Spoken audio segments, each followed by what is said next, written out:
Hi ಎಲ್ಲರಿಗೂ G S kitchen blog and ಕ್ರಿಯೇಷನ್ಸ್ಗೆ ಎಲ್ಲರಿಗೂ ಸ್ವಾಗತ. ಫ್ರೆಂಡ್ಸ್, ಇವತ್ತಿನ ವಿಡಿಯೋದಲ್ಲಿ ನಾನು ಪರ್ಫೆಕ್ಟಾಗಿ ಬ್ಲೌಸ್ನ ಸ್ಲೀವ್ ಕಟಿಂಗ್ ಹೇಗೆ ಮಾಡೋದು ಅಂತಲೇ ಹೇಳ್ಕೊಡ್ತಾ ಇದ್ದೀನಿ. ಬನ್ನಿ ಹಾಗಾದರೆ ವಿಡಿಯೋಗೆ ಹೋಗೋಣ. ಹಾಗೆಯೇ ಯಾರೆಲ್ಲ ಈ ವಿಡಿಯೋ ನೋಡ್ತಾ ಇರ್ತೀರಾ ದಯವಿಟ್ಟು ಸಬ್ಸ್ಕ್ರೈಬ್ ಮಾಡ್ಕೊಂಡಿಲ್ಲ ಅಂದರೆ ಸಬ್ಸ್ಕ್ರೈಬ್ ಮಾಡಿಕೊಂಡು ವಿಡಿಯೋನ ನೋಡಿ ಅಂತ ಕೇಳ್ಕೊತೀನಿ. ಈಗ ನೋಡಿ, ಇಲ್ಲಿ ನಾನು ಸ್ಲೀವ್ ಕಟ್ ಮಾಡೋದಕ್ಕೋಸ್ಕರ ಅಂತ ಫಸ್ಟು ಡಬಲ್ ಆಗಿ ಒಂದು ಬಟ್ಟೆನ ಮಡಚ್ಕೊಂಡೆ. ಈಗ ಮತ್ತು ಇನ್ನೊಂದು ಫೋಲ್ಡ್ನ ಮಡಚ್ಕೊಂಡು 4 ಲೇಯರ್ ಆಗಿದೆ. ಈಗ ನೋಡಿ, ಈ ರೀತಿ ಮಡಚ್ಕೊಂಡಿರೋದು ಒಂದಿರಬೇಕು ಮತ್ತು ಓಪನ್ ಪೀಸಾಗಿ 2 ಲೇಯರ್ ಇರಬೇಕು. ಆಗ ನಮಗೆ ಟೋಟಲು ಇಲ್ಲಿ 4 ಲೇಯರ್ ಆಗಿರುತ್ತೆ. ಈ ರೀತಿ ಮಡಚ್ಕೊಂಡಿದ್ದಾದಮೇಲೆ ನೋಡಿ, ಕೆಳಗಡೆ ಇರೋವಂಥ ಬಟ್ಟೆನ ನೀಟಾಗಿ ಈ ಥರ ಸಮವಾಗಿ ಕಟ್ ಮಾಡ್ಕೋಬೇಕು. ಹಾಗೆ ಕಟ್ ಮಾಡ್ಕೊಂಡಿದ್ದಾದಮೇಲೆ ನೋಡಿ, ಮಾರ್ಜಿನ್ಗೋಸ್ಕರ ಇಲ್ಲಿ ನಾನು ಒಂದು 1/2 ಇಂಚಲ್ಲಿ ಒಂದು ಲೈನ್ನ ಹಾಕೋತಾ ಇದ್ದೀನಿ. ಲೈನ್ ಹಾಕೊಂಡಿದ್ದಾದಮೇಲೆ ಇಲ್ಲಿ ಅಳತೆ ಬ್ಲೌಸ್ನ ತೊಗೊಂಡು ಸ್ಲೀವ್ ಎಷ್ಟು ಉದ್ದ ಇದೆ ಅಂತ ಫಸ್ಟು ನೋಡ್ಕೋಬೇಕಾಗತ್ತೆ. ನೋಡಿ, ಈ ಸ್ಲೀವ್ನ ಈ ಥರ ಮೆಜರ್ಮೆಂಟಲ್ಲಿ ಇಟ್ಕೊಂಡು ನೋಡ್ಕೋಬೇಕು. ನೋಡಿ, ಅದು ಎಲ್ಲಿಗೆ ಶೋಲ್ಡರ್ ಅಟ್ಯಾಚ್ ಮಾಡಿರ್ತೀವಲ್ಲ ನಾವು ಸ್ಲೀವ್ನ, ಅಲ್ಲಿಗೆ ಒಂದು ಮಾರ್ಕ್ ಮಾಡ್ಕೋಬೇಕು. ಅದಾದಮೇಲೆ ಅದಕ್ಕಿಂತ ಮುಂದಕ್ಕೆ ಇನ್ನೊಂದು ಮಾರ್ಕ್ನ ಮಾಡ್ಕೋಬೇಕಾಗತ್ತೆ.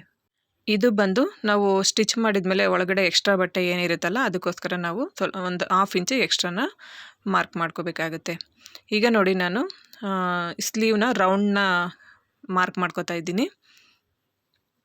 ಇದಕ್ಕೂ ಕೂಡ ನಾನು ಸ್ಲೀವ್ ಇಟ್ಕೊಂಡೇ ಮಾರ್ಕ್ ಮಾಡ್ಕೋತೀನಿ. ಈಗ ನಾನೇನು ಮಾರ್ಕ್ ಮಾಡಿ ಇಟ್ಕೊಂಡಿದ್ನಲ್ಲ ಅಲ್ಲಿಗೆ ಒಂದು ಲೈನ್ನ ಹಾಕೋತೀನಿ. ಈ ಥರ ಲೈನ್ ಹಾಕ್ಕೊಂಡಿದ್ದಾದಮೇಲೆ ನೋಡಿ, ಪೂರ್ತಿ ನಮ್ಮ ಕಂಕುಳಿನ ಸುತ್ತಳತೆ ಎಷ್ಟಿದೆ ಒಂದ್ಸರಿ ಅಳತೆ ಮಾಡ್ಕೊಂಬಿಡೋಣ. ನೋಡಿ, ಇಲ್ಲಿ 7.2 ಇಂಚಸ್ ಬರ್ತಾ ಇದೆ. ನನಗೆ 7.2 ಇಂಚಸ್ ಬರ್ತಾ ಇದೆ.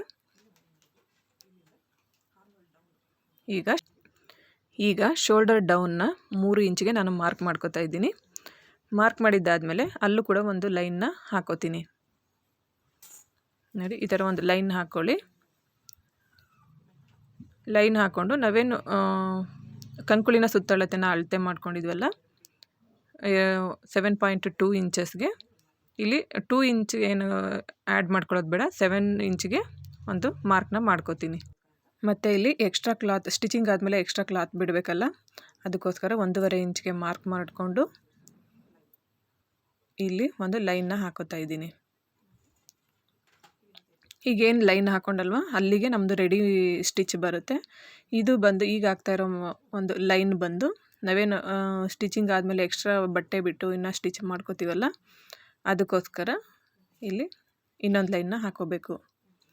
ಈಗ ನೋಡಿ, ಶೋಲ್ಡರಿಂದ ಕಂಕುಳಿನವರೆಗೆ ಒಂದು ಶೇಪ್ನ ತಗೋಬೇಕಾಗತ್ತೆ ನಾವು. ಆ ಶೇಪ್ಗೋಸ್ಕರ ಇಲ್ಲಿ 1 ಇಂಚಿಗೆ ನಾನು ಮಾರ್ಕ್ನ ಮಾಡ್ಕೋತಾ ಇದ್ದೀನಿ. ಮಾರ್ಕ್ ಮಾಡ್ಕೊಂಡಿದ್ದಾದಮೇಲೆ ಇಲ್ಲಿಂದ ನಾವು ತೋಳಿನ ಶೇಪ್ನ ಮಾರ್ಕ್ ಮಾಡ್ಕೋತಾ ಇದ್ದೀನಿ. ನೋಡಿ, ಈ ರೀತಿ ನೀಟಾಗಿ ಮಾರ್ಕ್ನ ಮಾಡ್ಕೋಬೇಕು. ಇದು ಬಂದು ನಾವು ಮಾರ್ಕ್ ಮಾಡ್ತಾ ಇರೋದು ಬ್ಯಾಕ್ ಪಾರ್ಟ್ಗೆ ಮಾರ್ಕ್ ಮಾಡ್ಕೊಂಡಿದ್ದೀನಿ ಈಗ. ಮತ್ತು ಫ್ರಂಟ್ ಪಾರ್ಟ್ಗೆ ಬೇರೆ ಮಾರ್ಕ್ನ ಮಾಡ್ಕೋಬೇಕು. ನೋಡಿ, ಇಲ್ಲಿ ನಾನೇನು ಮಾರ್ಕ್ ಮಾಡ್ಕೊಂಡಿದ್ದೀನಲ್ಲ ಅದೇ ಥರ ಫ್ರಂಟ್ ಪಾರ್ಟ್ಗೆ ಮಾಡ್ಕೋಬೇಕಾಗತ್ತೆ. ಈಗ ನೋಡಿ, ನಾವು ಮಾರ್ಕ್ ಹಾಕ್ಕೊಂಡಿದ್ದೆಲ್ಲ ರೆಡಿಯಾಗಿದೆ. ಅದನ್ನು ಕಟ್ ಮಾಡ್ಕೋಬೇಕು. ಇಲ್ಲಿ ಹೆಚ್ಚಾಗಿರೋಂಥ ಎಕ್ಸ್ಟ್ರಾ ಕ್ಲಾತ್ ಏನಿದೆ ಅದನ್ನು ಕಟ್ ಮಾಡಿಬಿಟ್ಟು ತೆಕ್ಕೊಂಬಿಡೋಣ. ಹಾಗೆಯೇ ಇಲ್ಲಿ ಕೂಡ ಅಷ್ಟೇ, ನಾನೇನು ಶೇಪ್ ತೊಗೊಂಡಿದ್ನಲ್ವ ಅದೇ ಶೇಪ್ ಕರೆಕ್ಟಾಗಿ ಫಸ್ಟು ಬ್ಯಾಕನ್ನ ಕಟ್ ಮಾಡ್ಕೋಬೇಕು. ಬ್ಯಾಕ್ ಪಾರ್ಟ್ ಸ್ಲೀವ್ನ ಫಸ್ಟ್ ಕಟ್ ಮಾಡ್ಕೋಬೇಕು. ಇಲ್ಲಿ ಫ್ರೆಂಡ್ಸ್, ನಾನು ಯಾವ ಥರ ಕಟ್ ಮಾಡ್ಕೋತೀನಿ ಅದೇ ಥರ ಕಟ್ ಮಾಡ್ಕೊಳ್ಳಿ. ಆ್ಯಕ್ಚುಲಿ ಸ್ಲೀವ್ ಅಂತೂ ತುಂಬಾ ಈಸಿಯಾಗಿ ಕಟ್ ಮಾಡೋದನ್ನು ಕಲ್ತ್ಕೋಬೋದು. ಇಷ್ಟೇ ನೋಡಿ, ಬ್ಯಾಕ್ದು ಸ್ಲೀವ್ ಕಂಪ್ಲೀಟ್ ಆಯಿತು. ಈಗ ಫ್ರಂಟ್ ಪಾರ್ಟ್ ಸ್ಲೀವ್ನ ಕಟ್ ಮಾಡ್ಕೊಂಬಿಡೋಣ. ಫಸ್ಟು ಇಲ್ಲಿ 4 ಕ್ಲಾತ್ಗಳನ್ನ ಈ ಥರ ಇಟ್ಕೊಂಡು ಒಂದು ಕಟ್ಸ್ನ ಹಾಕ್ಕೊಬಿಡ್ತೀನಿ. ನಾವೆಲ್ಲಿ ಕಟ್ಸ್ ಹಾಕ್ಕೊಂಡಿರ್ತೀವಲ್ಲ ಅಲ್ಲಿ ನಮ್ಮದು ರೆಡಿ ಸ್ಟಿಚ್ ಹೊಲಿಗೆ ಬರುತ್ತೆ. ಈಗ ಈ ಸೆಂಟರ್ ಪಾಯಿಂಟಲ್ಲೂ ಕೂಡ ನಾನು ಒಂದು ಕಟ್ಸ್ನ ಹಾಕ್ಕೊಂಡು ಫ್ರಂಟ್ ಪಾರ್ಟ್ ಏನಿತ್ತಲ್ಲ ಅದನ್ನು ನಾನು ಶೇಪ್ ಕೊಟ್ಟಿದ್ನಲ್ಲ ಫ್ರಂಟ್ ಪಾರ್ಟ್ಗೆ ಅದನ್ನು ಕೂಡ ಕಟ್ ಮಾಡ್ಕೋತಾ ಇದ್ದೀನಿ.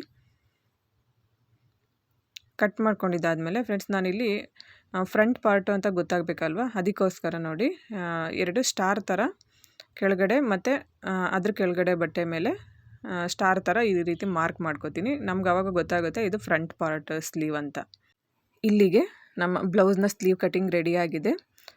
ಫ್ರೆಂಡ್ಸ್, ಐ ಹೋಪ್ ನಿಮ್ಗೆಲ್ಲರಿಗೂ ಈ ವಿಡಿಯೋ ಇಷ್ಟ ಆಗಿರುತ್ತೆ ಅಂತ ಅನ್ಕೋತೀನಿ. ಇಷ್ಟ ಆಗಿದರೆ ದಯವಿಟ್ಟು ಲೈಕ್ ಮಾಡಿ, ಶೇರ್ ಮಾಡಿ, ಕಮೆಂಟ್ ಮಾಡಿ, ಹಾಗೆ ಸಬ್ಸ್ಕ್ರೈಬ್ ಕೂಡ ಮಾಡ್ಕೊಳ್ಳಿ ಅಂತ ಕೇಳ್ಕೊತೀನಿ. ಫ್ರೆಂಡ್ಸ್, ದಯವಿಟ್ಟು ವಿಡಿಯೋ ಇಷ್ಟ ಆದರೆ ಒಂದು ಲೈಕ್ನ ಕೊಡಿ. ಏನಾದರೂ ಡೌಟ್ಸ್ ಇದ್ದರೆ ನನಗೆ ಕಮೆಂಟ್ ಮಾಡಿ ಕೇಳಿ, ಡೌಟ್ನ ಕ್ಲಿಯರ್ ಮಾಡ್ತೀನಿ. ಇಲ್ಲಿಗೆ ಈ ವಿಡಿಯೋನ ಮುಗಿಸ್ತಾ ಇದ್ದೀನಿ. ಸರ್ವೇ ಜನ ಸುಖಿನೋ ಭವಂತು.